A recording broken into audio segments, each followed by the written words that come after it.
I'm Gareth from Park Cameras, and today we're looking at the Fujifilm X-H1, Fuji's new mirrorless camera.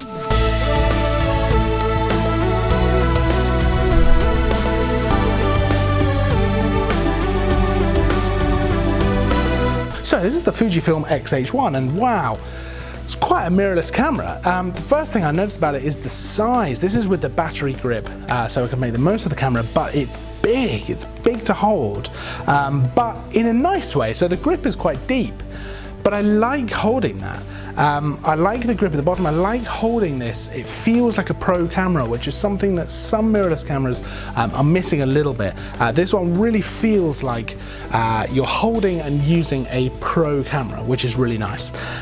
The other thing, Fuji with this camera have gone ahead and put loads of cool features in, so it's not just a photographer's camera. It's kind of more of a hybrid camera between photo and video. It's got loads of video-centric features, so things like 4K, DCI, and uncompressed video that can be saved internally to the SD card.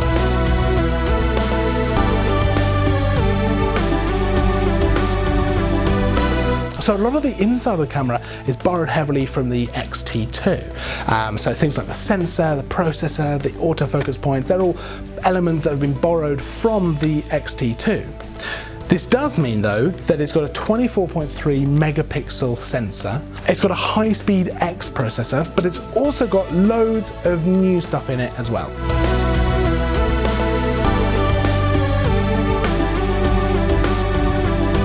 So for this camera, Fujifilm have added in 5-axis stabilization, which is great. It means that they can compete with a lot of the other brands who are doing it as well. But it means it's perfect for things like handheld photography, low light, video. So it gives you 5.5 stops of extra stabilization, which perfect for low light, perfect for video.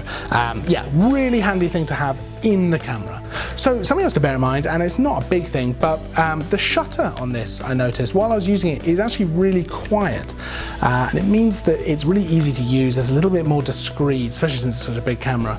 But yeah, it's a nicer thing to have. That's a mechanical shutter. And that's just a nice feature to have in there. It's also worth noting that the weather sealing on this has been improved. So it just adds to that whole pro camera feel to it.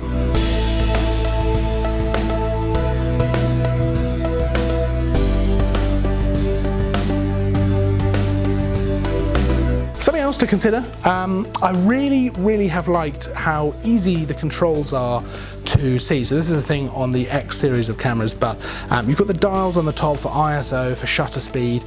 You've also, on this camera now, got this massive screen on the right, which just reads out all the information about your settings. So at a glance, you can pretty much check everything. That's great for video, that's really great for video, but it's just generally a handy thing to have right there, easy to see, as a nice big screen, easy to read as well. So in terms of stills, it's pretty similar to the X-T2, same great colors you might come to expect from a Fuji camera, but the big changes come in video. So it's clear Fuji have really focused on video while designing this camera.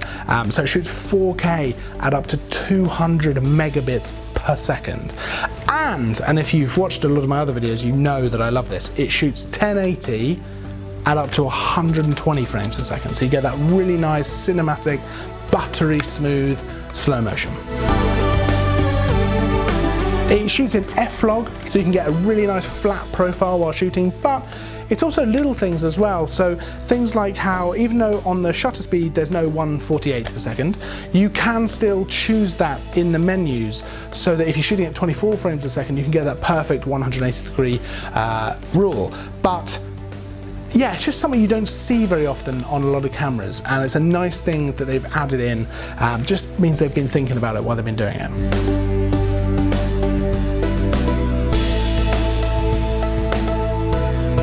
It gives you approximately 12 stops of dynamic range, which means you get a nice bit of detail in the shadows, nice bit of detail in the highlights, and the video on this looks great. It looks really great. Now, it doesn't shoot 10-bit, and it doesn't shoot 4K at 60 frames a second, but I didn't really miss that while I was out shooting, and to be honest, most people probably wouldn't miss that. And for a camera at this price point, it's still got loads of really nice features, and the video looks great, and that ultimately is what counts. The continuous autofocus on this seemed to work really well. I was testing that out pretty much a whole morning. and I didn't really have any problems at all. It's fast, it's accurate, and yeah, that seems to be great. So it's definitely worth mentioning that I've put the battery grip on here. That really is essential to make the most out of the camera. So without the grip, shooting 4K, you're gonna get about 15 minutes. With the grip, you can get up to 30 minutes in one clip.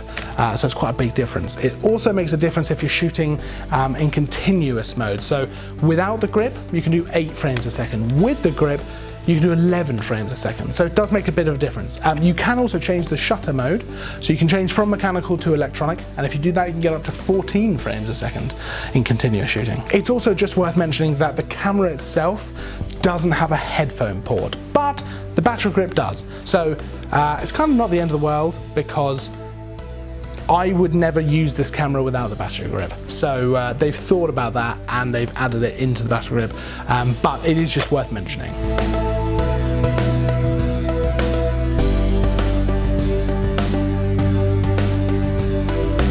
This camera is a big step up, and it's really nice to see that they've taken video really seriously.